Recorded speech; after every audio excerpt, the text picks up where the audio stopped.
Welcome back to a special edition of the Night Report podcast. I'm your host, Mike Broadbent. Joining me once again are my co-hosts, Richie O'Leary and Alec Krauthamel. And for this special edition of the podcast, we're joined by David Anderson.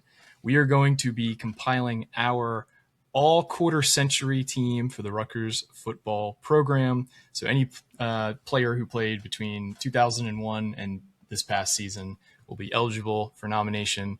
We're going to go through position by position, cast our votes, and then by the end, you will have our official list of where we have all these guys ranked. Before we get into any of that, this podcast is presented to you once again by FanDuel. If you are an Every Pod listener, you have done quite well for yourself in the last few episodes. Last night, we hit on our mini parlay, the San Fran Moneyline CMC touchdown parlay. This week, I don't have anything for you yet. But stay tuned to your podcast, or stay tuned to your FanDuel app. You'll be getting some profit boost tokens for tomorrow's games and also for this weekend's games. But I want to lay out kind of our kind of process, our thinking. So this is primarily, we kind of tried to weigh things about longevity with how long these guys all played at Rutgers, with judging, a player's highs versus the entire breadth of their career.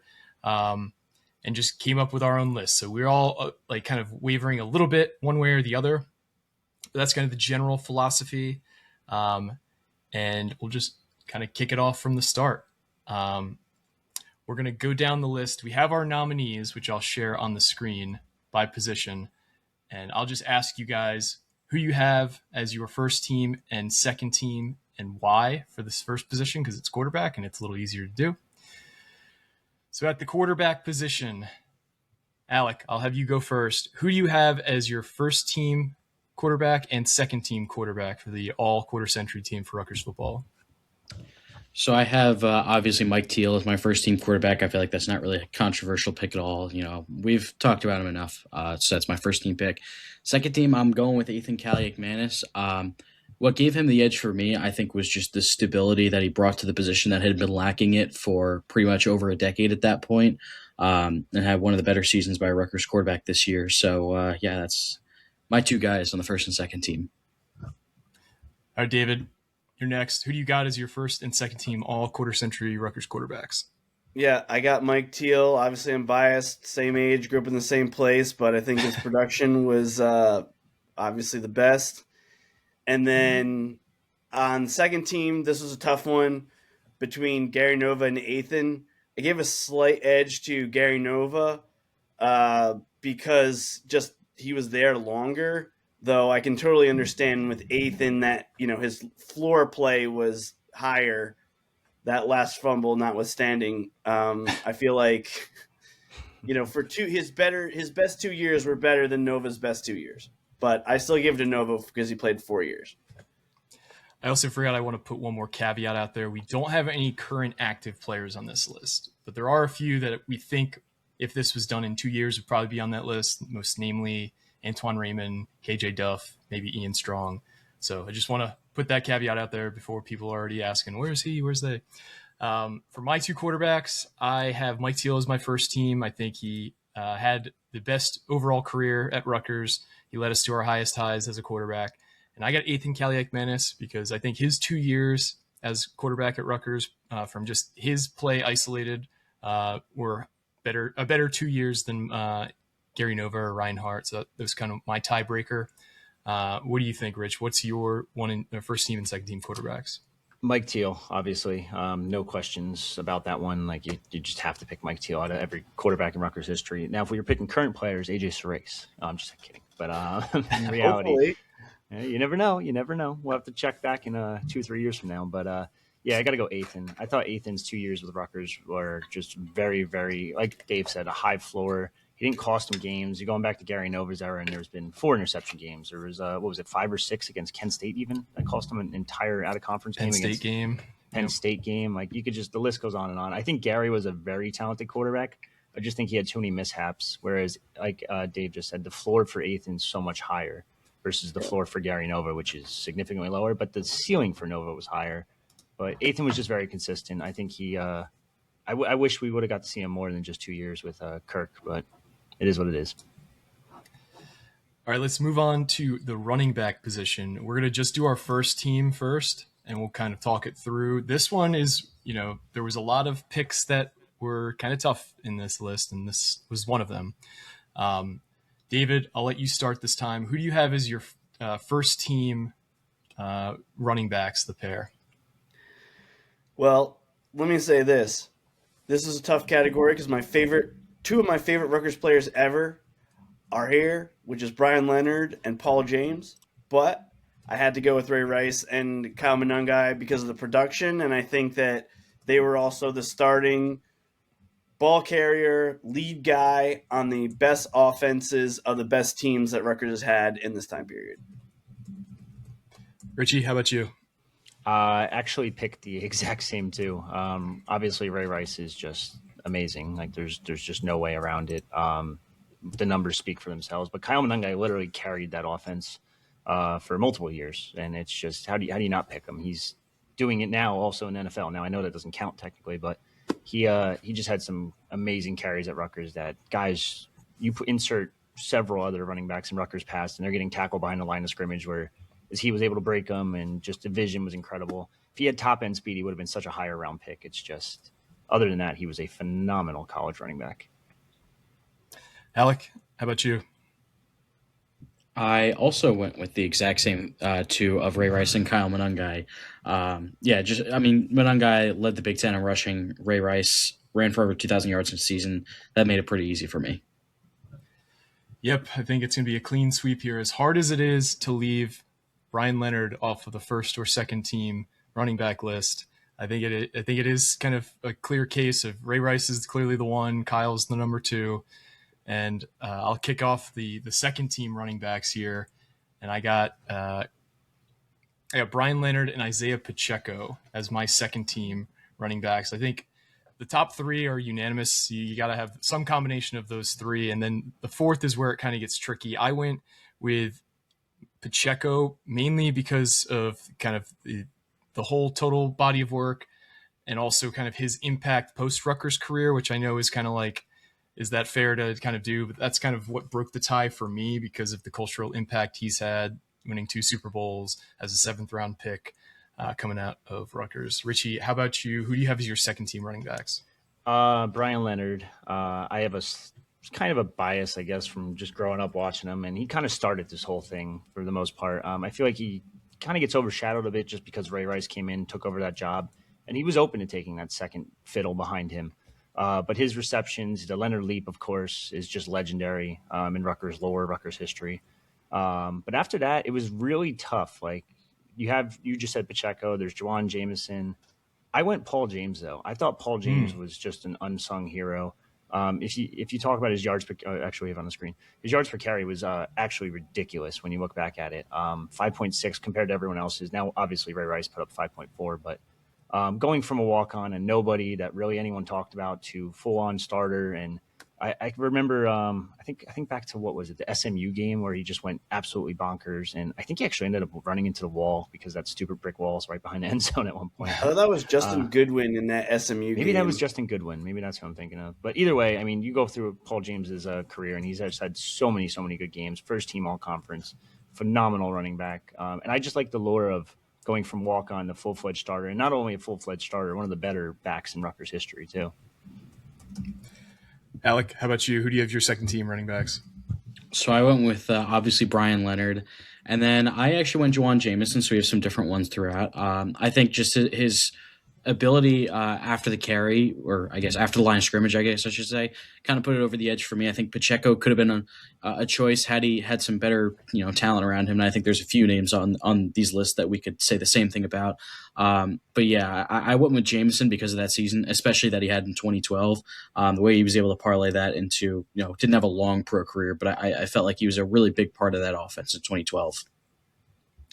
David, round us off here. Who do you have as your second team Rutgers running backs? Like I said to the first part, I mean, Brian Leonard's, I think, the most important player of the last 40 years probably in Rutgers football. And he had several records for touchdowns, receptions, things like that. Probably could have been an all-conference player at every position other than offensive tackle and defensive tackle. So that was a pretty clear cut for me. As I was telling you, I was agonizing over not being able to put him on the first team. And then the second one, my sentimental choice would be Paul James, because I thought that there were some key games there, like that Washington State game in 2014, the Arkansas 2013 game. But I had to give it to Juwan Jameson, because Juwan Jameson in the Arkansas game in 2012, as well as the fact that once he was not playing anymore in 2012, they completely fell apart. And I do think that if he hadn't gotten injured in that 2012 season, we would have been talking about, a conference championship and a New Year's Bowl berth. Yeah, that was man, this, like, the longer you become a Rutgers fan, the more, like, it's not even like agonizing. It's like all the little what ifs, like the what ifs, this season, we have 3 or 4 at least, but in the, they were much more substantial in years past, just certain games, certain plays, certain drops, certain injuries. It's hard to be a Rutgers fan. Let's move on to the wide receivers. We're going to have 3 wide receivers on each group. We just took the basic structure of an all-conference team. We're not just like making it up as we go, just to kind of give you an idea. So I'm going to start this off for my first team wide receiver crew. I've got Kenny Britt, Mohamed Sanu, and Leonte Carew. As you can see, I'll pull down some of their accolades here. Kenny Britt, is an All-American. He's the all-time leader in receiving yards for Rutgers. Mohamed Sanu, I think, has the most receptions in a season, the record for that. He first team all-conference. He was an All-American level player. And then I had Leonte Carew, who, I think he's got the record for most multi-touchdown games as a receiver. And he was obviously playing against better competition than any of the first 2. But Richie, who are your first team all Rutgers quarter century wide receivers? I got to go back real quick before anyone calls me an idiot on YouTube in the comments. So it was Justin Goodwin that got hurt in that game. Okay. That was the season where Paul James was number 2 in the nation in rushing before the game before that. He got injured in the Arkansas one, I think it was. Also, like his injuries always kind of plagued him. But wide receivers, Carew. Oh, I should not in order. Take it back. Kenny Britt, Leonte Carew, Mohamed Sanu. Kenny Britt, superstar, phenom. Leonte Carew, you could throw the ball anywhere near him, and he was hauling it in. And then you could say the same thing about Mohamed Sanu, but his catches were even more circus-like. The 3 of them were just unstoppable, and it's a shame they kind of all played on different teams, so it was like you never got to see him. But Kenny Britt was just absolute beast out there, absolute phenomenon. If he was just not stupid off the field, he would have been an NFL legend too, in my opinion. And the fact that Greg Schiano was able to keep him from being stupid off the field at Rutgers is even more testament to kind of Greg Schiano's culture. Yeah, couldn't agree more there. I think everyone who's at Rutgers between 2006 and 2008 has a Kenny Britt story. I have mine, but I will share that. I'll keep that to myself. Alec, how about you? Is yours any different than me and Richie's? No, I went with those same 3 guys. Honestly, it was pretty clear for me. All those 3 guys had their own different ways of completely taking over games. They had different skill sets as well, which kind of like Richie said, if they were on the same team, I think they could have worked really well together because they had different ways to, make something happen on the field. So yeah, it was pretty clear for me for those 3. David, how about you? Who's your first team? Yeah, I had the same 3, but I know we're bleeding into second team here. Part of me thought that, Brandon Coleman at times was even more dominant than any of these 3. But I do think body of work, especially like Leonte Carew, like you said, playing against Big Ten competition. I mean, just think about those back-to-back games of Indiana and Michigan State when he had back-to-back 3 TD games. They couldn't jam him. They couldn't cover him. They couldn't do anything against him. And that was definitely he even with Kenny Britt and Mohamed Sanu's production, including in the NFL, I do think Leonte Carew was the best receiver, maybe the best receiver in Rutgers football history, but that might be a subject for another podcast. That's definitely a superlative I want you guys to think about as we go on, and we'll do it at the end.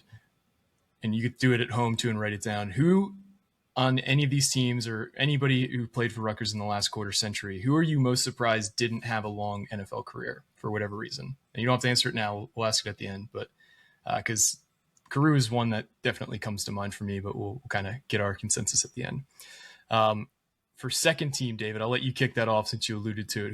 Who's your second team wide receiver crew? So obviously I had Brandon Coleman, especially before his knee injury. I had Trez Moses because he was very critical as well to the resurgence of the program. He had 1,000 yards, which was, I believe, the first player in Rutgers history to have a 1,000-yard season, if I'm remembering that right. And then, that sounds right. And then the third spot, I put Taekwon Underwood, though that was a tough one. I mean, he had 1,000-yard season, right? But his overall production wasn't as high as some of the other guys in certain respects, like a Bo Melton. But I did go with Taekwon because I think, if anything, he might have even done better on other Rutgers teams when he didn't have so much other receiving talent around him, including that at tight end, which we'll get to. So I had for my second team the same three. I had Brandon Coleman, Taekwon Underwood, and Trez Moses as well. I think it was a pretty. You had arguments for some of these guys, but I think it was a pretty clear distinction as to like who the top three of that group was. Taekwon, he had a bunch of big plays, and he also had that 1,000-yard season. Brandon Coleman was just dominant. For him to be that size and average almost 20 yards a catch over his Rutgers career is absurd. And Trez Moses, I know he kind of gets forgotten about, but he was like that first really explosive outside player for Greg Schiano, and definitely deserves his own kind of merit there. Richie, how about you? Who are your second team receivers? Brandon Coleman, Trez Moses. You guys just talked a bunch about him, so I'm not really going to go too in depth. But that Brandon Coleman, what was it, 2012 year, where they actually won a share of the title? 10 touchdowns was ridiculous. He was able to basically high point the ball over everybody. I mean, obviously significantly taller than everyone too. I don't want to dip too into the future, but like I feel like he should have had a better NFL career than he did. I know he had a little stint here and there with the Saints, but and then my third one's Tim Brown. I thought Tim Brown was just an absolute beast. 20 yards of reception. Like, it was just so many games. Specifically, I know everyone talks about the UConn game where he had 4 for 150 or something like that. I just had it pulled up too and I lost it. But and then the last one was the 70. I think it was 78 yards on the last touchdown. Yeah, absolutely insane clutch performance. Multiple two touchdown games. I'm looking now. Louisville had 173 in 08. Like, he was just a insane playmaker at that wide receiver position, with a group that, mind you, had Taekwon Underwood, who we just talked about, and Kenny Britt with him too. So hard to kind of stand out, and he was still able to stand out after all that. Yeah, that's a good point. I didn't even kind of think of that, how much harder it is, how much easier it would be to put up stats for a guy like Leonte Carew, given he was the only guy to throw the ball to, compared to Tim Brown, Kenny Britt, Taekwon Underwood, who are all on this list. Yep. Alec, round us off. Who is your second team All-Rutgers receiver unit? So I also had Brandon Coleman, and then the other two I had both Tim Brown and Taekwon Underwood. This is going to be kind of a theme with kind of the rest of some of my list too. I'm much younger than all of you guys, as you can probably tell. But so I don't have as much experience. I didn't get to watch Trez Moses as he was at Rutgers in real time. So I kind of skewed a little bit younger just based off of my own watching experience growing up. So, and then kind of like what Richie was talking about with Tim Brown, just how he was able to still kind of stick out as an absolute burner off the line of scrimmage, what he was able to do. And then Taekwon Underwood, we kind of talked about a lot as well. So Trez Moses was probably the first guy left off for me. I tried to get there with Bo Melton a little bit, but I just couldn't do it considering for most of his career, he just didn't have much of a functional offense at all to go back to. But if he was let's say he had played in, the last couple of years, I think he could have been up there with some of the other main guys on this list. Yeah, his stats kind of jumped out to me when I was just putting this together. I didn't realize he was that productive, but then when you factor in he played 5 years and how inept that offense was, you look at his yards per reception, it's significantly lower than everyone's here outside of Mohamed Sanu, who was just kind of like a slant merchant in college. He was kind of like our version of Michael Thomas, but surprising how much production he had. Alec, I'll let you kick this topic off. Let's hear your first and second team all quarter century Rutgers tight end unit. So first team went with Clark Harris. Obviously, we all know, one of the best tight ends in the Big East during his time, and then had I forget if he's retired or what, but long NFL career as a long snapper. And then second team, kind of keeping up with the theme that I talked about before, I went with Tyler Croft as one of the main receiving targets on some of the better offenses, led by Gary Nova. He really kind of stuck out at tight end. He's really the last Rutgers tight end that had a big time season, big time career, things like that. So those were my two picks at tight end. All right, David, how about you? Who do you have as your first and second team tight ends? I really wanted to put LJ Smith as the first team because sitting through some of the biggest trash football you've ever seen in your life during that era, he was by far the best player on the team. Like they should have been playing him at linebacker. They even gave him some handoffs the 1 year, so he had some rushing stats when they kind of used him as a fullback. But it's hard to argue with the fact that Clark Harris was a first-team All-American, basically. Or he was an All-American and first-team All-Big East 3 times. So I ended up going with Clark Harris first team, LJ Smith second, but I could see an argument the other way. Yeah, I have the same grouping as you. Clark Harris 1, LJ Smith 2. Just mainly the thing that put Clark Harris above the top was just the consistency of his accolades. He might be the only player on any of these lists that was first team all conference 3 straight years at a position that was meaningful, like not like a punter or, shout out to the specialists out there. But, I just don't think there's any other players on this list who are first team all conference. And you just look at like the record books, he kind of owns every Rutgers tight end career mark. So tough to put him any lower than 1. Rich, how about you round us off?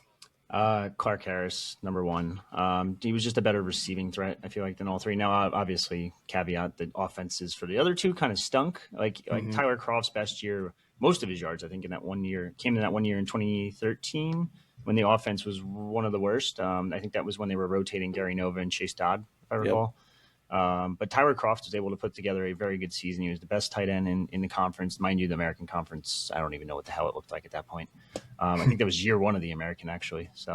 But a very talented receiving threat. And I know they're not receivers specifically. They do a little bit of everything. Like you just said, like Dave just said, Smith was being used as a fullback at one point. So it's like they kind of did him a disservice a little bit. But at the same time, I have a hard time picking him specifically because I probably didn't watch him as much. I was pretty young back then. So the other 2 I've just watched a ton of. So it's more of like I grew up watching them. I think they just both have the numbers to back it up too. Yeah, no, I totally agree. Rich, this is where things get tricky. We're going to do the offensive line units now. So here's how we designated it. So I realized that some of these players went on to have NFL careers at different positions. We are going with the position they primarily played at Rutgers. So there's certain players who had a fairly even split, and we were kind of, a little bit liberal about where we could place them. But that's why I want to just let you guys know when you're looking at this list and you see, oh, Jeremy Zuda as a tackle here. He played guard in the NFL. Yeah, because he played mostly tackle at Rutgers. So that's why that is. So, Rich, I'll let you kick off the offensive line unit. Who do you have as your first team tackles? Anthony Davis. I mean, I think that everyone's going to have him as number 1, if I had to guess. All-American, top, 12th pick, 11th pick, whatever it was. Yep. Very, very talented. Started 60, 70 games even. I don't think we put it on here. We didn't put it on there. But absolute beast at offensive tackle. And I put Zuda. I know technically you could probably, like you just said, you could kind of play anywhere along that line, but multi-time all Big East selection, was very dominant up front, helped a lot in the run game. Do you want to go to guards too, or you want to do tackles? Yeah, you could give your whole offensive line unit. Okay. That's fine. Cameron Stevenson, Caleb Johnson, 45, 50 straight games, something like that. In a weird era for Rutgers, transition, I guess not transition, kind of transition between Greg Schiano and then Kyle Flood. It was a little bit different there. And then who else did I have? Oh, I put Beteem Bergery as my center. I thought he was pretty good as a center back in the day. I think he was kind of a little bit underrated and didn't get the love that he probably deserved, or his flowers, I should say. But this is tough. Like, this is a really tough offensive line unit minus Anthony Davis. All right, Alec, how about you give us your first team offensive line? All right, so I went with Anthony Davis, as is the probably obvious answer. At tackle, it was very, very difficult, but I went with Holland Pierce, kind of for the reasons that Richie put Paul James on the running back list. Just the ability to improve from where he started out as a walk-on. Everyone knows his story to being a legitimate, one of the better left tackles in the Big Ten. Factoring in that competition level as well. I put at guard Caleb Johnson and Cameron Stevenson, and then at center Darnell Stapleton. So that's my first team offensive line. All right, how about you, David? Anthony Davis is tackle. I also had Zuda at right tackle. As you can see on the screen here, he was first team All Big East twice in 06 and 07 as the right tackle. I think he played other positions before that, but that was the thing for me. At guard, I definitely had Caleb Johnson, just to plug him a little bit. I mean, he's a guy who came to a team that had led the nation in sacks allowed in 2010 and started as a true freshman at right tackle. The second year, when Rutgers won their share of the Big East title, he played left tackle. And then once they felt like they had a good situation with Keith Lumpkin, they moved him to left guard. So he played multiple years at different positions. His best position was probably left guard, and that's mostly what he played in the NFL, guard or center. So that was it for me. And I actually gave it to Jonah Jackson for the right guard spot. I think it's really hard to evaluate the offensive line during that era of Rutgers football, but when you can just leave Rutgers and immediately go to Ohio State, which is, one of the best teams in the country, recently coming off of a championship in that same window of time, I think that says a lot. And obviously he was drafted pretty highly in the NFL. So I had them. And then at center, I did go with Darnell Stapleton. I kind of use his NFL success as a little bit more of like a tiebreaker, I guess you would say. But I will acknowledge that in that 2006 season, anytime they needed 2-3 yards, they were going between Stapleton and Stevenson. So if you want to talk about like the best like gap to run through in Rutgers football in this quarter century, it was definitely between those two. So I put Darnell in there. Stevenson, as we get to the second team, was a little bit like a quick riser, like in the draft combine process and stuff like that. So it's hard to get a good take on him. He didn't really have an NFL career like Stapleton did. Yeah, he got drafted in the 5th round and had a 4-year career, just not as – he didn't hit the highs that Stapleton did in his NFL career. I think he played a lot on the practice squad at his couple stops. But sorry about that. My first team, I had at tackle, I had Anthony Davis and Jeremy Zuta. I had Caleb Johnson and Jonah Jackson as well at guard, and I had Darnell Stapleton at center. I think center was definitely the closest of any of these. Jonah Jackson himself, given that he's the only guy it seems like we're not unanimous on at guard here, I just feel like he was one of the few bright spots on an otherwise terrible offense during those Ash years. And like you said, you went on to really have a standout single season at Ohio State. And now he's been, in the NFL for 5-6 years, and you just got a big contract. So that's another thing that pushed it over the edge. There weren't as many NFL guys on this list as I guess possible. For my second team, though, this is where things are going to get interesting.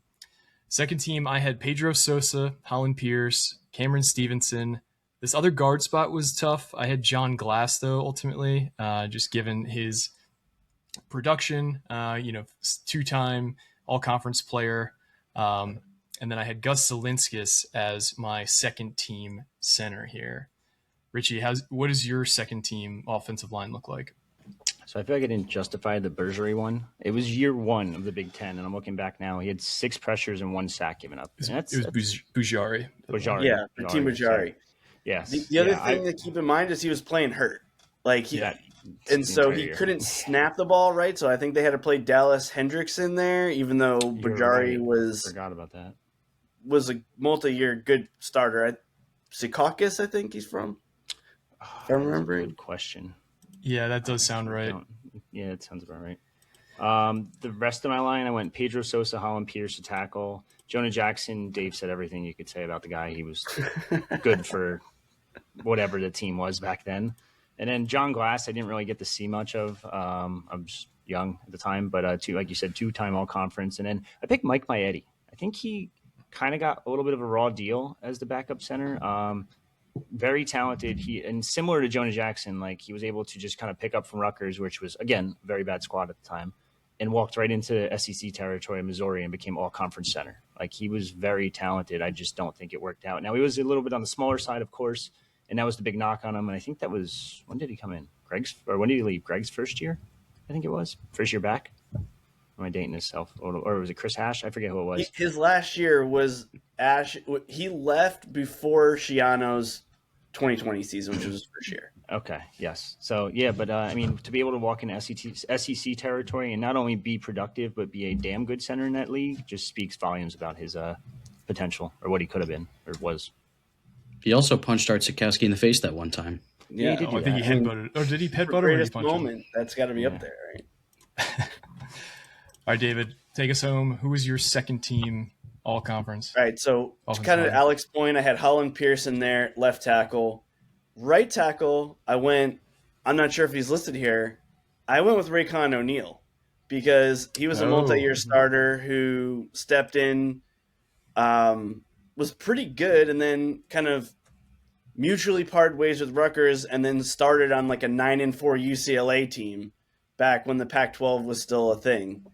At guard, I also put John Glass, even though really he's more of a tackle by the end of his career. He's just, for those who didn't watch, he was just like a big guy who liked to mix it up. Like one of the things we talk about with, a Brian Felter or Zach Vineski is like one of those guys who just like constantly fighting people and just, and he was bigger, right, than some of these other guys that kind of have that attitude. And then I had Cam Stevenson, as I mentioned. And then I also went with Maietti as the second teamer because I don't know who else you could plug in and they would have been, a first team all SEC. I think he was number one in Pro Football Focus. I know he was number one in Pro Football Focus for SEC. He might have been for the entire nation that 1 year. I'm not sure if it was 20 or 21, but that's what I went with. Though one tough omission for me was Ryan Blasick, who was the center after Stapleton. He was a multi-year starter. Didn't really get any all-conference honors, but there was a reason that, they didn't miss a beat, with the offensive line when, Stapleton moved on. Real quick, 14th best center in the nation in 2020 per PFF. Second best center in 2021 for Maietti. I was off by one. I was close. Yeah, I mean, I got a story about him too. One day we'll tell. We could tell it now, but up to you guys. I don't want to. It's up to you. If it's a short, quick story, why not? It's short. It's quick. It has to do with him being short, and that's what they were told him, and that's kind of why he left. He got really pissed off, walked in the office, and said, "Fuck it, I'm out." And that's why he ended up at Missouri and wasn't Rutgers center in 2020. Yeah. Yeah. Someone specifically told him he was too short to play center in the Big Ten. You could take a guess. So that's the offense, and I'm going to recap here. Forgot about my Alec second had team. one something. Go Oh, ahead. yeah. Sorry about that, Alec. Yeah, I forgot my second team. So for my second team, I went with Pedro Sosa and Jeremy Zuda at both tackle spots. I tried to get there with Raycon O'Neal, kind of like what Dave was talking about, but I mean the talent with Sosa and Zuda was probably too high.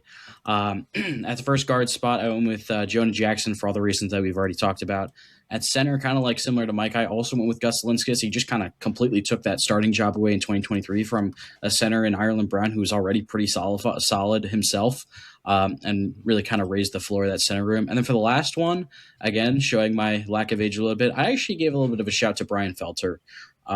Partially, he was a rock at that left guard spot. And then, the offense kind of cratered for a good few weeks once he got injured before it finally stabilized itself back in 2024. So that was my second team. So we have the recap here, which I'm going to pull up in a second, of who's on the first team, who's on the second team, that I will pull up right now. So we have a few unanimous selections on the first team. So the unanimous selections for the all-quarter century team are Mike Teal, Ray Rice, Kyle Monungai, Kenny Britt, Mohamed Sanu, Leonte Carew, Clark Harris, Anthony Davis, and Caleb Johnson. So those got all of our first place votes. And then the remaining first teamers that didn't get unanimously voted was Jeremy Zuda at tackle, Jonah Jackson at guard, and Darnell Stapleton at guard. Actually, the Jonah Jackson was a tie with Cameron Stevenson, so I should change that. But the second team was Ethan Kaliakmanis, Brian Leonard, Juwan Jameson, Brandon Coleman, Taekwon Underwood, Trez Moses, LJ Smith, Holland Pierce, Pedro Sosa, John Glass, and Gus Zelinskis. I like where we came up. Any that you guys think, any omissions that you wanted to mention before we move on that didn't make a team but you thought was worth referencing? Not that I could think of. Yeah, I don't think I so. mean, Kevin Haslam, we probably should have talked a little bit more about. Obviously, took over at tackle, played in the NFL for a while. We've got a guy on the team right now in Jaden Elijah who we're kind of hoping follows a similar type trajectory at the tackle spot. He'd probably deserve a little bit more credit, but I think the defense is going to be a lot more fun and interesting. I agree. There's going to be a lot more, not dissent, but I think this was significantly harder to kind of slot than the offense was. Also, I wanted to shout out a couple late flood guys like, they were good, but not like, all Rutgers team good. Guys like, Andre Patton, the duo of Josh Hicks, Robert Martin, even a guy like Tariq Cole, who was early Ash, who always seemed to grade out pretty well, but, wasn't at the top of that caliber, but just like, some of those mid-2010s guys. Yeah, great call out there, Alec, because they could easily have gotten forgotten. Those were my formative years watching football, so. Let's pivot to defense.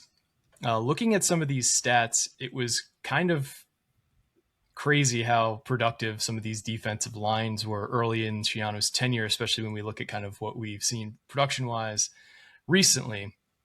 David, I'm going to have you start. Who do you have as your first team defensive line? So 2 ends and 2 tackles. I had Scott Vallone, current coach, the Hurricane. I had Eric Foster, who was a first-team All-American and the leader of that 2006 defense. I had Raheem Orr because I think maybe him or Kamogo Toure was probably the most physically gifted defensive end they've had. And then I went with Jamal Westerman as my other DE because I felt like in terms of translating his like actual skills to production, he was probably the best one of this time. I just want to mention Raheem Moore real quick one time as to why I put him on first team, right? His last year, so he had some eligibility issues, but he had come into Rutgers as a really, really high recruit, right? His last year, he had something like 20 tackles for a loss, 8.5 sacks, which was second in the Big East. And then on a team that had a bad defense in the early Schiano era, he was still drafted. Like, I think that sometimes with a draft, there's like a reward for a team being good. This was not that. This was a guy who was just drafted because like talent and production came together his last year of college. That's a great call out. He was definitely not an unsung hero, but he was probably the best player on the team for Schiano's first few teams at Rutgers. And another candidate who I think you could maybe talk about being not surprising he didn't have a more successful NFL career. So for my group, I had at first team defensive ends, I had Jamal Westerman and Ryan Neal. If you just look at their production, it kind of jumps off the page.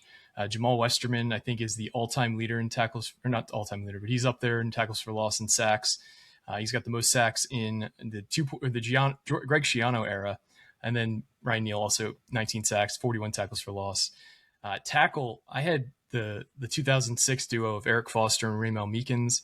It's crazy how productive these defensive tackles were. Meekins in 2 years had 28 tackles for loss and 17 sacks. Just like absurd for an undersized, walk-on former wrestler. But I'll leave some meat on the bones for you, Richie. Who do you have as your first team defensive line? Westerman and Ryan Neal for defensive end. Ryan Neal, that last year, I think it was 2005, was he had 10 sacks, 70 plus tackles. Majority of his stats came from that year, as you could see on the screen. Actually, honorable mention, All American by Sports Illustrated. Back when Sports Illustrated was good, now it's whatever it is now. Defensive tackle, Alex Silvestro and Eric Foster. I just think back to rewatching. Now, this is me being slightly biased. You watch that clip from Eric Foster and in the locker room just screaming and yelling. He's a leader of that team, but not only a leader, but he was extremely productive as well. The numbers and everything. First team All Big East in multiple years. Back when the Big East was good. Every single accolade possible. Just a very, very talented defensive tackle. A little bit undersized, but I guess it didn't matter back then, basically, in the Big East. But, yeah. Alec, how about you? Who do you have as your first team defensive line? So I went with at the defensive end spots. I went with Jamal Westerman and George Johnson, and then D tackle I went with Eric Foster and Ramel Meekins. We've talked a lot about these guys already. I feel like I would just be piling on for the sake of time, but yeah, like you mentioned, Mike, it's kind of crazy looking back just how productive, like just putting up stats, and then obviously we know how good the defenses were as a collective, but just the defensive line with their stats really kind of pops out at you. How about your second team, Alec? Who did you have as your second team, all Rutgers defensive line? So this is tough. I left Ryan Neal off. It was very, very tough. I ended up leaving him off. I really tried to get there, and it was very tough between the two that I chose in Ryan Neal. I instead went with Kamoko Toure and Raheem Orr. Toure might be just a bias thing because, again, that was where my formative years of watching football as one of those, pretty much the most recent, dominant pass rush at Rutgers. So him and Raheem Orr were my two picks. And then at the D tackle spots, I went with Scott Vallone as one on the second team. And the other one I actually went with Sebastian Joseph Day, another type of, I'm just kind of younger than you guys. So that's what I remember most, but also working with some pretty tough defenses he was able to produce. And then obviously he's carved out a really nice role for himself in the NFL as well, with some really, really talented defensive lines at that. All right, David, how about you? Who do you have as your second team defensive line? Probably my most questionable choice in the whole thing was Gary Gibson. I mean, he went to a nice NFL career, but I don't remember him being hyped up and dominant at Rutgers, even though his stats would say that he was good. If you were there at the time, it wasn't like, ooh, this guy's amazing type of thing. But long NFL career, I gave him the benefit of the doubt. The other one I went with was Justin Francis, which was kind of, didn't have a long NFL career. His overall stats at Rutgers weren't that crazy. But that 2011 season alone was just ridiculous when you had him and Vallone in the middle there. I went with Kamoko Toure because when he was at his best, there was no way you could stop him. And then I also went with Ryan Neal, who, remember, a lot of that production came after he had blown his knee out. So he played from 01 to 05, and it was the 02 or 03 season that he got hurt. And then he came back after that and still managed nearly 10 sacks in that 2005 season, along a couple other guys, Val Barnaby, William Beckford, and was basically Ryan Neal playing at a position at defensive tackle at times. So that's who I had in my second team. In my second team, I had the aforementioned Raheem Orr and George Johnson at defensive end. George Johnson, he's definitely a guy that I kind of forgot how productive he was, and he was also just an athletic freak, ended up having a decent NFL career as well. I think 5 or 6 years. He probably had the best NFL career of anyone here. Of the defensive ends, yeah, I'd agree of the there. defensive linemen, yeah. Unless you want to argue Eric Foster, but yeah, I guess you're right because I think I did. I forget how, because he played at such a high level before he broke his leg, and that basically ended his career. I think he was an all rookie selection as an undrafted guy. But yeah, I think if you're just talking about the length and general overall impact as an NFL player, I'd agree. Westerman also had a nice long career with the Jets and others, but yeah, I'd agree there. Turned into a stud in Canada too. Yes, that's true. Yes, good point. And then at defensive tackle, I had Scott Vallone and Alex Silvestro, another two guys who just played a ton of ball at Rutgers and put up really good stats for interior defensive linemen. Both had over 35 tackles for loss. It's crazy, just some of these numbers that we're looking at. Richie, how about you? What's your second team defensive line? Kamoko Toure, Raheem Orr. We already talked about a lot about Orr. Kamoko Toure, I mean, Dave said it before. You couldn't stop the guy. He was unstoppable when he was on. When he was off, he was just getting shoved around. But very, very talented prospect. He ended up getting the second round after. I shouldn't even say not after producing, because he produced early on in his career, then kind of slowed down a little bit, but still was able to get drafted based off of talent alone. And then I got Scott Vallone and Ramil Meekins. Scott Vallone's numbers speak for themselves. I loved watching Meekins grow up. Maybe I'm a little biased, and I mean the sack numbers are there, but the rest of it's kind of tackles for loss are there too, actually. And the numbers are better than I thought for 2 years. But in terms of NFL guys, I feel like we got to start talking about Sebastian Joseph Day a little bit more too. Like he's carved himself out quite a career in the league and multiple contracts now. Well, when you guys say carved, I thought you were going to say carved out of granite, because that was a quote about him when he played at Rutgers. Yeah. That's a good point, though. I do think that Sebastian Joseph Day probably does have the best NFL career. 7 years in the league, right? Got a huge second contract. He's won a Super Bowl and as a key piece of that defensive interior for the Rams. Consistent starter. He's been like one of those compliments to some of the more talented defensive tackles that we've seen. Aaron Donald, Jeffrey Simmons nowadays with the Chargers as well. So yeah. Let's pivot to the linebacker group. This was actually really tough. There's a lot of worthy names. I don't think we'll have full consensus on anybody maybe other than one of these guys. I'll kick us off here with my first team linebacker group. I had Kasim Green, Gary Brackett, and Steve Longa. So Kasim Green, I don't think a Rutgers player has won conference defensive player of the year, at least in a long time other than him, and he won it twice. He was a second team All-American by some outlets. He's the third team. He was a multi-time All-American, and the numbers just speak for themselves. He didn't quite have the NFL career I thought he would, but Steve Longa, another guy who just was a total freak, and I'll save that one for David because I know that's one of your all-time man crushes. Yeah, and sure. And then I chose Gary Brackett, and I used the tiebreaker here was just the NFL career, and being the heart and soul of a Super Bowl winning defense. Richie, who is your first team linebacker group? So kind of the same, but one different one. Kasim Green, Gary Brackett, the two of them speak for themselves. Kasim Green, it's just anytime he was on the field, they were funneling the defense towards him. Like he was just absolutely unstoppable. He was making almost every tackle of that 2012, 2013 defense. I forget which one, but 2012, it says right there. But yeah, obvious. And then the third one I put Devron Thompson. That man literally wanted to take people's heads off when he was playing football. Like he scared the shit out of me, and I was in the stands the whole time. Like he was just a scary motherfucker. Like he would hit like a ton of bricks. It's that old school linebacker that you really don't see anymore, because if he played nowadays, he'd be getting flagged and thrown out of games. So absolute beast in that 2006 defense. And I know I keep saying beast, but like there's no other way to describe that guy. He was a freak of nature. Alec, how about you? Who'd you have as your starting linebacker group?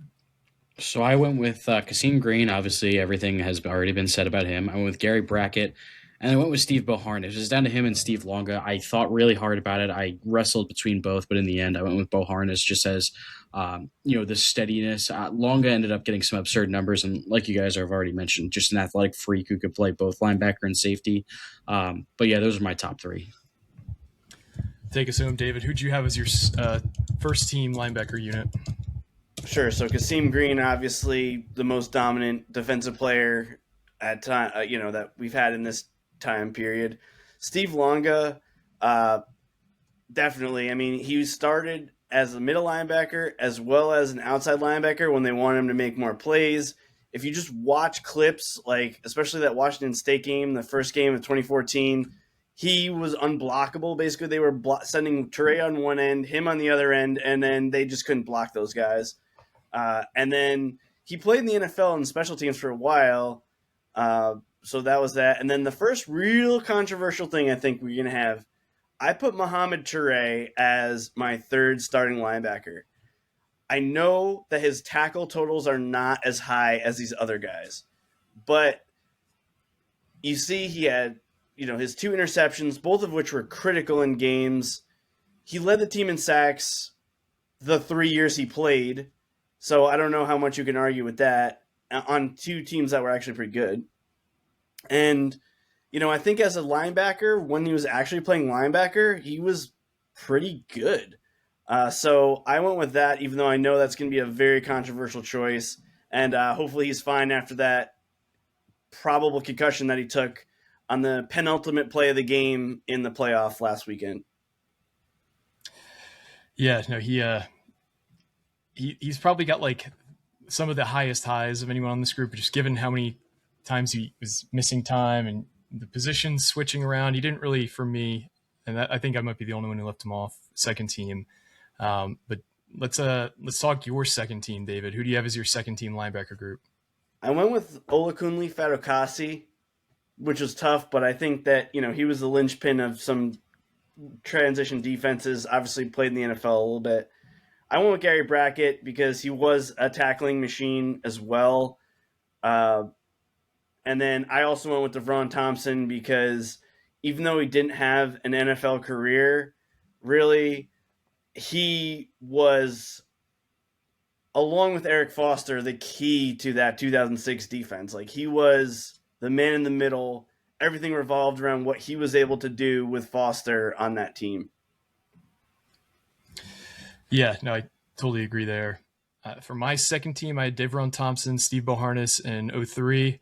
Devron Thompson, like you said, Rich, scary guy. He also made one of the more athletic plays in the Schiano era when he jumped over the offensive line to make a big stop, sort of like Troy Polamalu against Cincinnati, I believe. I think that was the game in 2006, if I remember correctly, where that was really one of the only things that went right for us. But I'll never forget that play. And then I had, like I said, Barnes and 03. Rich, who do you have as your second team linebacker group? I don't think it was 06. You're talking about the Louisville game, right? Because it wasn't the Louisville game at Rutgers. I think it was the Louisville game at Louisville. David would know. What was the leap over the line play? It might have been against Cincinnati. I'm trying to think, because the Louisville game, he actually had an interception in 06, which was the bigger play. But I don't think he did it only once. I think he actually jumped over the line twice on plays like that to make big stops. There might have been one against South Florida too, but let's just say that era was a little hazy for me because I was at my around the age of 2021. Say less. We're picking up what you're putting down there, David. Let's hear your second team linebacker group, Alec. Oh, we just give mine. Oh, sorry, Rich. You say it, my bad. I ended up giving it because we were talking. But Steve Longa, Fatukasi, Steve Boharnis. I feel like Steve Boharnis almost kind of weirdly got better when Greg left and was pretty good for Kyle Flood's teams. And Olakunle Fatukasi was just a true sideline-to-sideline guy. And Steve Longa, we just talked about in depth, so not really much else to say there. Jeez. All right, for real this time, Alec, who do you have as your second team linebacker group? So I went with Steve Longa. I went with Devron Thompson. And then I also went with Mo Toure. Kind of like what Richie was talking about with Devron Thompson, like being in the stands of the press box and being like scared shitless of the guy. That was kind of me with Mo Toure. There's not many people I would want to see less on a football field matched up against me than Mo Toure. Kind of like you guys mentioned, kind of was able to kind of round out his form as a coverage linebacker at times, as well as being a really good pass rusher. I think of that interception he had against Ohio State where he just had really great execution, just baiting Kyle McCord into the throw, and that ended up being a huge swing play at the end of the first half against the number one team in the country. David, round us home here. Who's your second team linebacker? I did. I had Fatukasi, Brackett, and Devron. Oh, my bad. The one I would say, just before we get to it, is like the two hardest ones for omissions was Daryl Jabome, who was a third-team All-Big Ten player last year, as well as Tyreen Powell, because good Tyreen Powell might have been a first-teamer. And it's hard to say. I felt bad omitting him when he was probably the most important guy on the best, the most Big Ten wins they ever had in a season. Yeah, no, if he could have maintained his 23 form for another season, I think he's maybe pushing for first team, but it's or if he just didn't get hurt in 23 and they would have won against Iowa or Ohio State. Yeah, the Ohio State one is the one that sticks out to me because that was early in Jabome's career, and I remember that Travion Henderson touchdown. I remember seeing because I was facing the end zone. I saw Jabome. Obviously, you can't blame him too much for it, playing against the number one team in the country, getting pushed into action as a true sophomore. Kind of took a bad angle in that touchdown, and then ended up sealing it. So yeah, I think if Tyreem's out there, maybe Rutgers even wins that game. Let's pivot to defensive backs here. So the way we're going to do this is we've got it listed here as cornerbacks and safeties, but I think we all kind of interpreted it like our own way in some sense. Like we have 2 corners, 2 safeties, and kind of a defensive back on our list here. So, Alec, I'll let you start this one off. Who do you have as your first team secondary for the Rutgers all quarter century team? Okay, so I went with Devin McCourty, Logan Ryan as the 2 cornerbacks. I went with Courtney Green and Deron Harmon at safety, and then as the kind of, I guess, wild card guy, I guess you could put him at cornerback anyways. Max Melton was mine because, at his peak, I mean, even when he wasn't at his peak, I think the beginning of, or most of that 23 season where it seemed like he was kind of struggling at certain points, when it actually came out that he had a broken hand and he was still playing some pretty solid cornerback, I think kind of put that over the edge for me. All right, David, who do you have as your first team secondary? I had Courtney Green, who I think is the best college player. I actually had Christian Izien, which is questionable on the first team, but very good player. Deron Harmon, obviously first team all-conference player. I had Devin McCourty, and I had Nate Jones, who's one of my all-time favorite Rutgers players. He was an absolute, athletic freak and a really good player on those early teams, and then went on to a long NFL career, even though a lot of it was on special teams. And for my first team secondary, I had Devin McCourty at corner. I had Logan Ryan at corner. I had Christian Izien as my defensive back as well. And I had Courtney Green and Ron Geralt, who might end up being the best safety tandem that we've ever had at one time at Rutgers. When all is said and done, if we kind of look back, maybe there's going to be some old timer who's like, "You're forgetting Left Shoe Jackson and Stinky Hand Magoo from 1957, who led the NCAA with 27 interceptions." But David, you look like you got something to say on that. No, I was going to say the one we usually get is Larry Clymer, is one that a lot of guys talk about, or of course Duron Cherry, who was the all-decade team in the '80s for the NFL. Yep. Richie, who do you have as your first team all-century secondary? Not Stinky Hand Magoo. That's a crazy one. Devin McCourty, Nate Jones. Now, I think the long NFL career kind of helped play a little bit of a factor there. And then at safety of Courtney Green, Geralt, of course. Self-explanatory. Already went in depth on them. I actually put Christian Izien as my extra DB.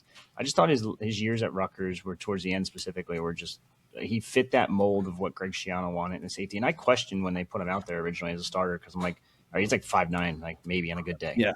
And they're just going to put him out there and okay, here we go. And he was a good tackler too for his size. I didn't trust him at all whatsoever. Then you had Kassan Abram over there too, and I'm like, Jesus Christ, there's 2 5'9" guys out here. What is going on? But it ended up working. Go ahead. Sorry. I feel like he didn't get enough flowers at the end of the day, and he was very, very talented for Rutgers and turning himself into a pretty damn good NFL player too. Christian Izien is the unfortunate success story where now every time there's a kid who plays in New Jersey who's undersized and plays defensive back, it's the guy that everyone brings up is, why aren't we going after him? He could be our version of Christian Izien, and he's just the outlier of all outliers. Like he's one of the toughest football players Rutgers has ever had. He just hits like you have to have this just psycho inside of you to play with the level of ferocity that you do at his size in order to have his chance at making the NFL. And he certainly has that. He's one of my favorite players in my Rutgers fandom. But Alec, who do you have as your second, or who do you have as your first team secondary? I already did mine. Oh, you already did yours. Who do you have as your second team? New York guy, by the way, just so we're throwing it out there for Izien. Yes. So my second team secondary, I have Jason McCourty, Nate Jones at corner, also a referee. Someone should write a story about him, what he's doing now as a referee. Oh, wait, someone already did that. Funny how that works. There you go. Nice plug. Yeah. So Christian Izien for a lot of the reasons that we've already talked about. And then Ron Giral at one safety spot. The other, I went with Joe LaFedge. Again, one of those, formative years of watching football, one of those guys that really stuck out. And yeah, Izien, he just did some things in the field where it's like you look at him at his size and he just kind of pops out at you. And then he went from being kind of like a box safety type guy at Rutgers and then turned himself into the starting slot cornerback as an undrafted rookie free agent for Todd Bowles. Yeah, not an easy guy to play for in the NFL by any means. How about you, David? Who's your second team secondary? LaFedge, who we're forgetting, was just a monster hitter at either safety spot. Mm-hmm. Giral, who the production there is just insane, right? 210 tackles. Again, nothing compared to Courtney Green next to him, but great player. Completely turned that room around when he arrived in 2004. Jason McCourty, Logan Ryan, and Max Melton I had as a second-team corner. The one I would guess an honorable mention two really. Bless Austin was a really good player, and I know he was drafted, but he was really good. And then Flip Dixon, we were debating offline even before we started recording, his impact was very, his peak moments were as good as the peak moments of anybody else on this list. Yeah, totally agree. My second team was Jason McCourty, Nate Jones, Max Melton, Joe LaFedge, and Duron Harmon. Just so many NFL DBs under the Schiano era. I wouldn't say it was tough, but there were certain guys that got left off. Another one that got left off for me was Saquon Hampton, who had a ton of production while he was at Rutgers, had a cup of coffee in the NFL. He was a guy that I really struggled not keeping on my list. Richie, how about your second team? Kind of a mix of you two: Jason McCourty, Logan Ryan, Max Melton, Joe LaFedge, and Duron Harmon. Not in that order, obviously, but you guys kind of hit on all of them already, so I'm not going to say too much. Well, feel free to keep talking because I'm currently getting all the scoring together so we can have our list. Well, I was going to say. Oh, okay, you go. I was going to say, or you talk about Joe LaFedge first. I was going to talk about someone that wasn't on the list. Okay, Joe LaFedge was one of only a couple players, I believe, that won MVP of the team twice. At least specifically a DB. That's just all I got. Oh, okay. What do you got? I was gonna say shout out to someone like Avery Young, who was really a fixture on some not great defenses, some transitional defenses, kind of like what Richie was talking about with, or Dave was talking about with Fatukasi. So yeah, I wanted to give a shout out to him as well. He was always pretty solid. Bless Austin was another guy that I tried to get there with. Trey Avery's a guy that we have on the list, but didn't really make the list. Just a few of those guys in the 2010s. I want to add, we didn't mention because we're not doing 1 year guys, but Michael Dwumfor, obviously, nice career. Yeah. And then another one that we didn't talk a lot about, but he was listed there as Jonathan Freeney, who played a little bit in the NFL, just was recruited as an outside linebacker at 6'4", 215, but the guy was huge and he could have played D end or D tackle. Just a lot of great college players on these defenses that weren't necessarily NFL players. And if you want to talk about just physical monster, Kevin Wilkins was kind of up and down in his career, but he was playing out of position at defensive end out of necessity when there's a guy who's a wrestler, a great wrestler, very St. Joe's heavy, Montvale on this defense, but another guy who when you have him and Sebastian Joseph Day, you got some physical specimens up there on the line. Yeah, for sure. Is he still an MMA fighter? Do we know? I know he was getting into. I swear to God, he was getting into it. He was pretty good at it, from what I was reading. Yeah, as of 1 day ago, he was still an MMA fighter. And he just posted yesterday about it. Yeah, wow. He's a freak in the octagon. I've watched a couple videos. I think he's a cop too somewhere. We also didn't talk about Aaron Lewis or JPO, Julian Pinnick-Sadrick, who won a defensive MVP, or Darius Hamilton, who is another one whose injuries probably derailed what we would have thought for sure after 2 years would have been a first-team selection. He's a guy that I tried to get there with. And then another guy that I thought about putting on the linebackers was a guy like Deion Jennings, another one of those just veteran guys. By the time the defense kind of came around and got to its strongest point, he was one of the best among all those leaders there. Well, I was going to ask Richie, did Deontay Roberts win team MVP twice? I know he wasn't a safety, but I would have thought he might have. Forgot all about him, to be honest. That's a good one. I have to double check on that one. MVP. I don't think so. Linebacker, no. And then another guy. We had a lot of good middle linebackers because we didn't mention Ryan D'Imperio either. Yeah, I think he was on the list though. Yeah, he was on no the one- list, but no didn't one make picked the him. list. Yeah. He Yeah. played in the NFL as a fullback, not even as a linebacker. And he got drafted as well. That wasn't even like he was an undrafted guy. But he And for broke his whatever- leg at Rutgers, Richie, or he broke it after. Was his kneecap or like his fibula? It was his knee, I believe, if I recall. That we're dating back now. Something like that. And for whatever reason, I know this is pre-NIL, so it obviously changes things. But for whatever reason, the 44 D'Imperio jersey is always one that I see a ton around Rutgers games. It's like that one, 88 for Britt, 6 for Sanu, and then 44 for D'Imperio. For whatever reason, I see that one all the time. Well, Compound leg fracture in spring in 07. Ow. Jeez. But I believe you're right, though. I believe it was his kneecap that he broke. We yeah, have he's a solid player. Kevin Malice, solid player, had an NFL career. These guys didn't even make the sniff the first or second team. Never mind coaches. We didn't talk about like Charlie Noonan was a great player. David Rowe was a great player. They were great players at Rutgers too. Yeah. If David Rowe could have had an NFL career, I believe he basically gave up football as soon as he was done in college. I don't know if the injuries kind of had, racked up with him, but he was a very good player. I think he was the first ever recruit from his high school, Cocoa High School in Florida, which has now become somewhat of a regional power down there.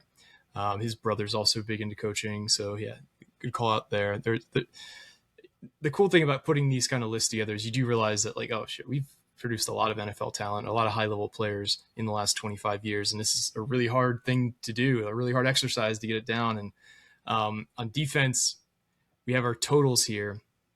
We had 5 unanimous first-team players, so they were on every one of our lists. Those unanimous players were Jamal Westerman, Eric Foster, Kasim Green, Devin McCourty, and Courtney Green.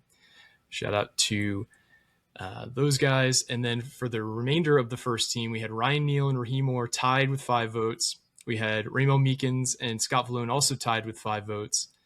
Gary Brackett and Steve Longa with 7 and 6. And the way the point totals are tallied, if they got voted as a first team player, they got 2 points. Second team player, they got 1.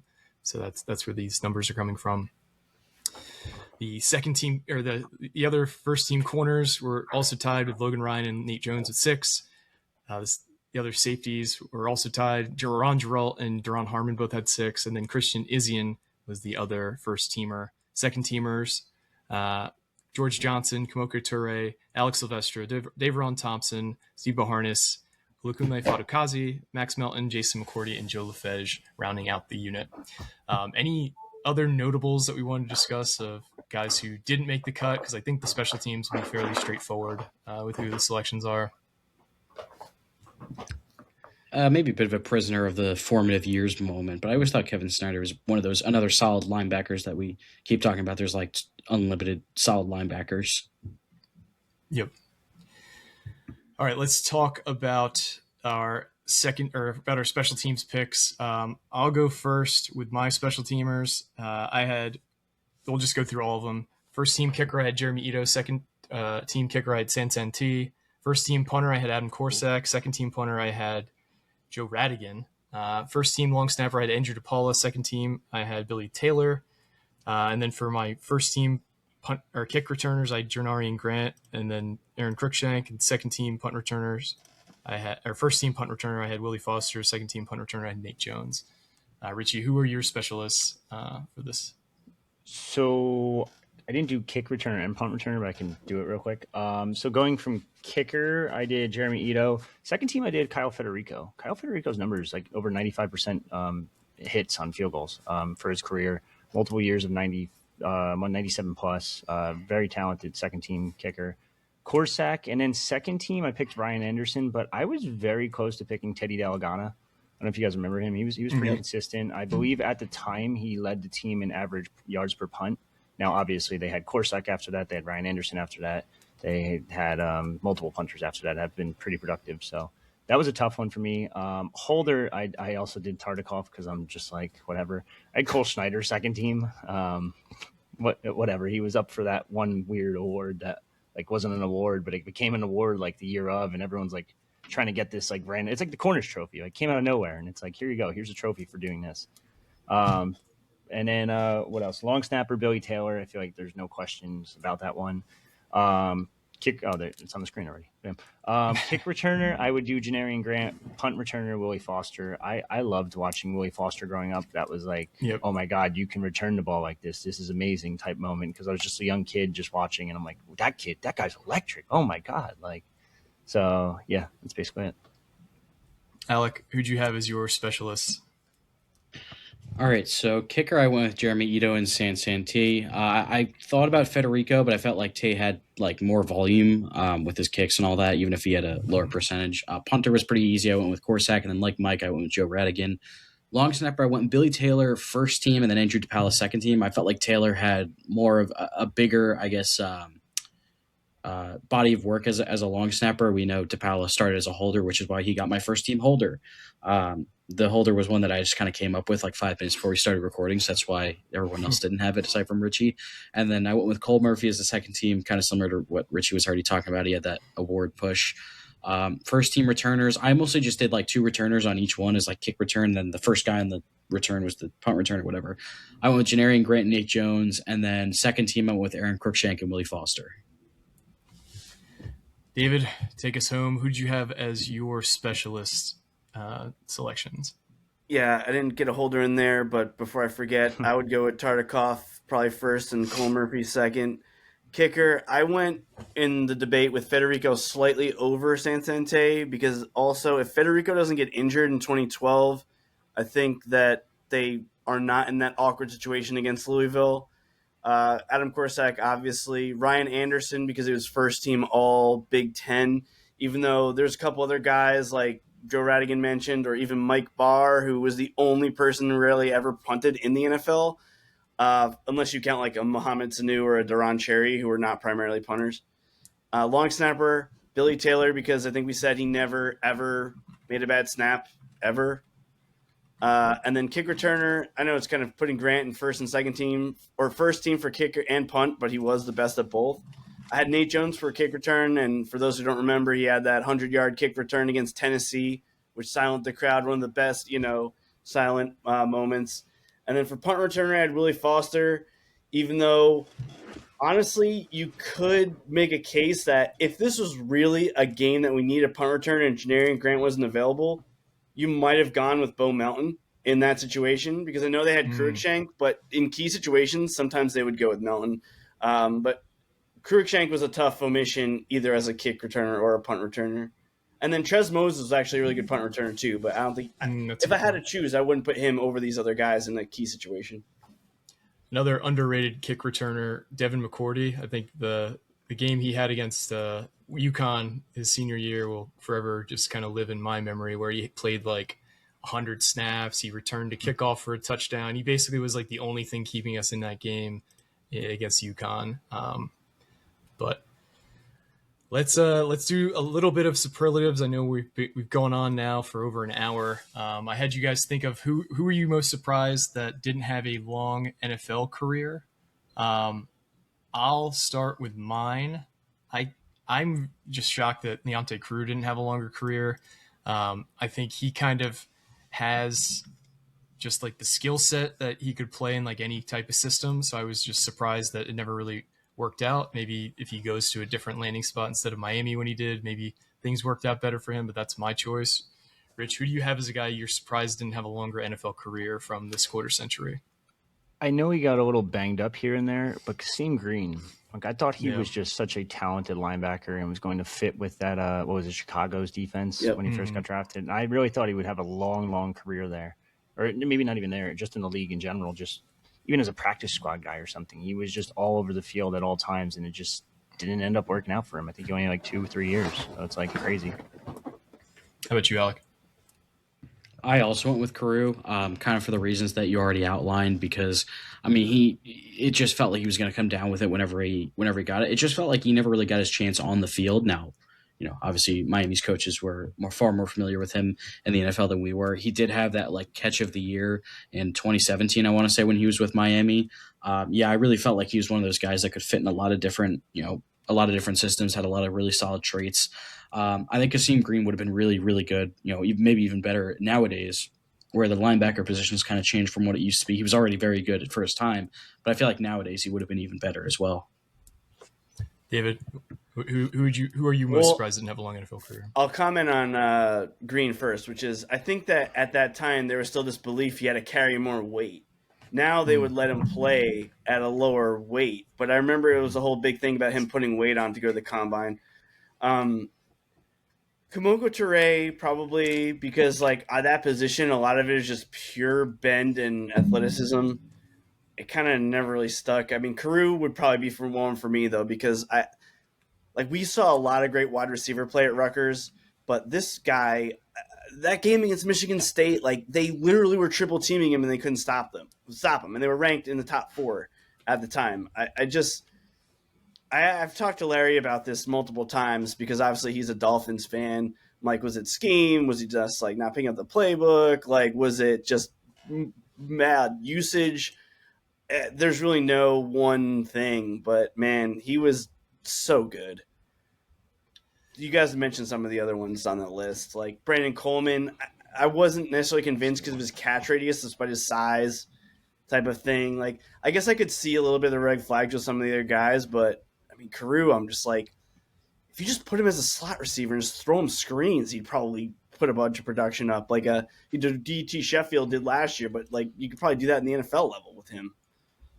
Because there's not many receivers who have that kind of bulkiness with that combination of speed too. Like he's a guy, right. Yeah, like you said, he could almost be used like a Deebo Samuel, where you use him like all over the formation. Hand the ball off to him. He was just so good with the ball in his hands that it's like I think we all can kind of agree that was a surprise. Didn't he get suspended too towards the end of his career? I know he got suspended at Rutgers. I don't know. No, he got suspended at the Dolphins too. I know that. I just don't remember what it was for. I don't know if they ever announced what it was for because like there's that appeals process and you have to go through before they can announce it. But I think he got suspended like 3-4 games towards the end. So off the field. I'll say one guy. I know this is kind of cheating because it's been 1 year. I'm surprised that Holland Pierce hasn't gotten a little bit more run. I know we know that he's more of a project type guy, developmental guy in the league, but I'm surprised he hasn't gotten, at least more of a shot. I know he's been with the Eagles practice squad, things like that, but we'll see. We'll see if he can continue to develop and maybe get a shot next year.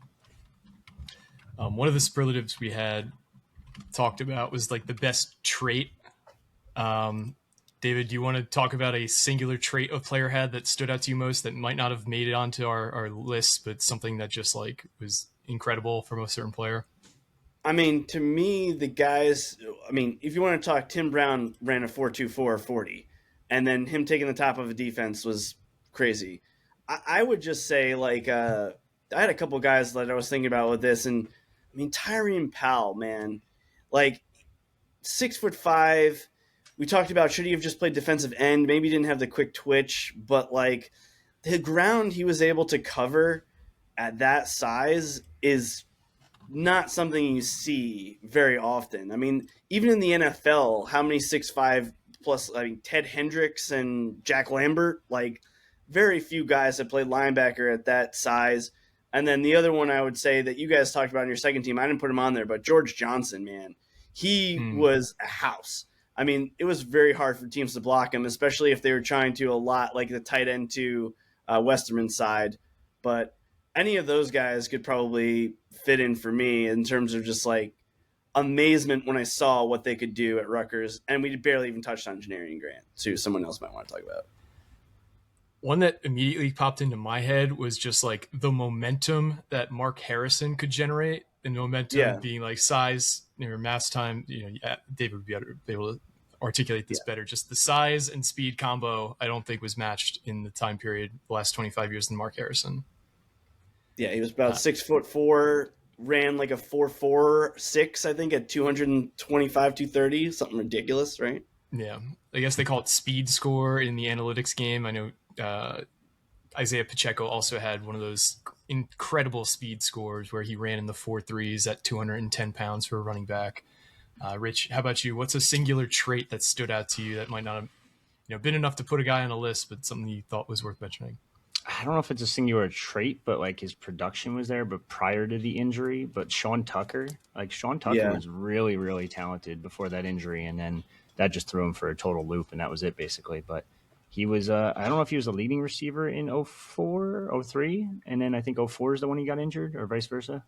He got hurt, I think, in 05 because he didn't Was it 05? play Maybe it was in 05, the yeah. Insight Bowl, right? So then came Yes, back you're for right. 06, and by then you have Underwood, Britt, Brown. There was like a log jam.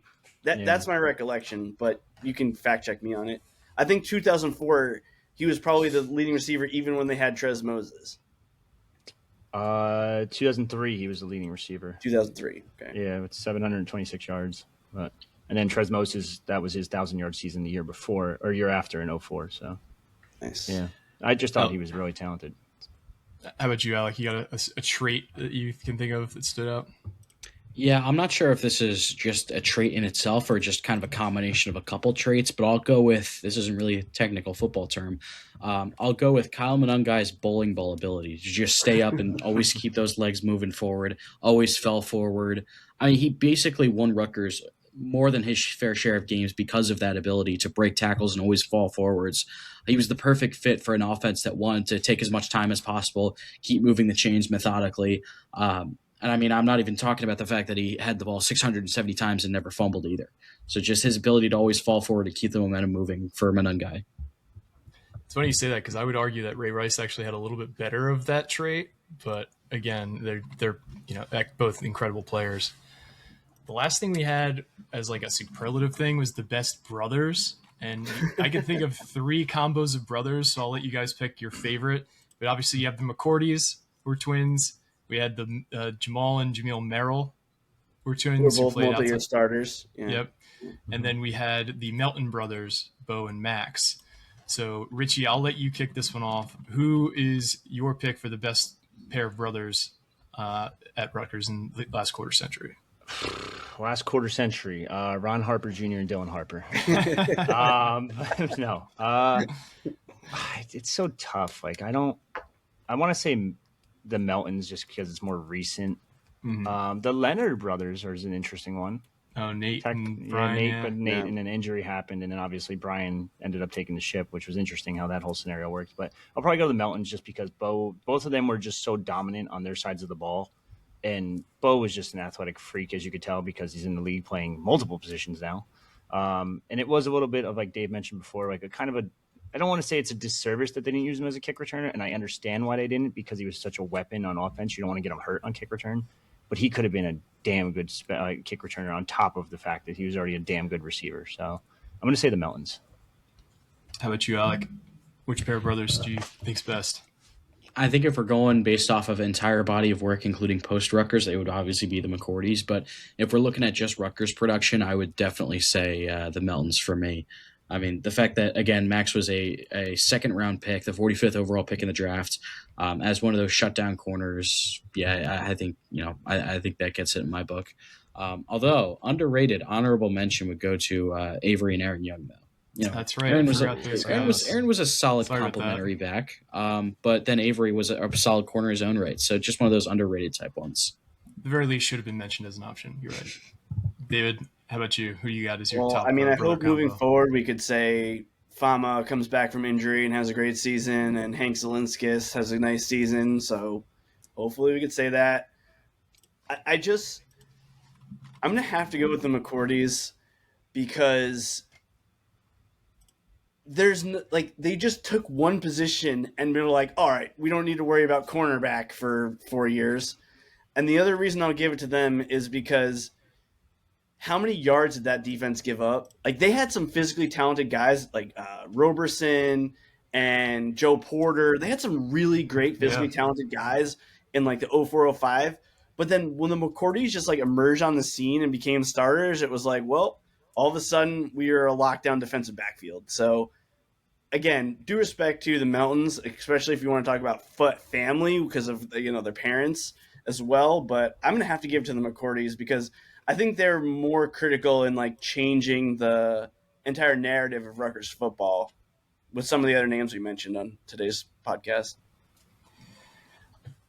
Everything you just said is kind of why I'm pointing them in McCourty's as well, because like you said, they transformed our defense, but also if you look at the post Rutgers accolades, 4 Super Bowls between the two of them, they're obviously huge media personalities now. Like, people almost know those guys more as like announcers at this point, like the average fan, than they do as former college players, former NFL players, former Patriots, whatsoever. So that kind of relevance will extend for maybe the next 20, 30 years as well. So I think just like when you look at where they're going to place us long term, I think it's got to be the McCourtys.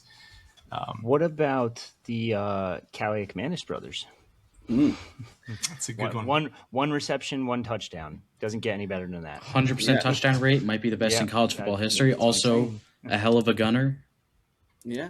We also didn't talk about the Greg and Marty Pismuka. I think they may have been playing in 2000. So yeah, there's a lot more brother combos where you guys are pointing out to me than I originally the anticipated. Teverdovs, we didn't talk about them. Both starters. Yeah. Real estate magnate. Yeah. This is candidly, this is one that we didn't prepare for as much as the other stuff. So sincere apologies to all the duos that I didn't mention, or trios even, because I'm sure there's like, oh, what about these 3 guys? What about the Schiano brothers? Yeah. Yeah, they didn't play here though. No, but they're all on staff, and they all contributed to that staff. Worst defense in Big Ten history.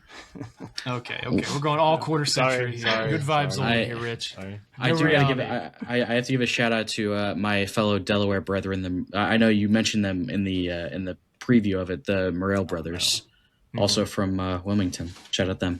Again, both multi-year starters. They both might have been. Jamal was probably a 3-year starter, and Jamil was at least 2, right? I mean, yeah. Years starting, that's up there. It definitely is. That is all we've got for you, though. So the list will be posted out on social media on the boards. I'm sure we can turn this into an article as well. But that is our list for the all quarter century team for Rutgers football. I hope you enjoyed this. A little bit something different, because this is starting to get into that content valley between the holidays and the portal. So we wanted to give you guys something to chew on with you and your loved ones. If you're into listening to our podcast with your family, you are a sicko amongst sickos. But we want to thank you all for joining us once again. Shout out to our sponsor, FanDuel. I want to thank these guys, Richie, Alec, and David, for putting some extra work in here for an hour and a half to talk Rutgers quarter century team. And David for the idea, because this was candidly David's idea. So we'll also be doing a basketball one at some point in the near future with Aaron Brightman as well. So if you enjoyed this, you might enjoy the basketball one as well. But for me, Richie, and David, this has been another edition of the Night Report podcast. And Alec, sorry. I'm used to saying 3 names. Signing off.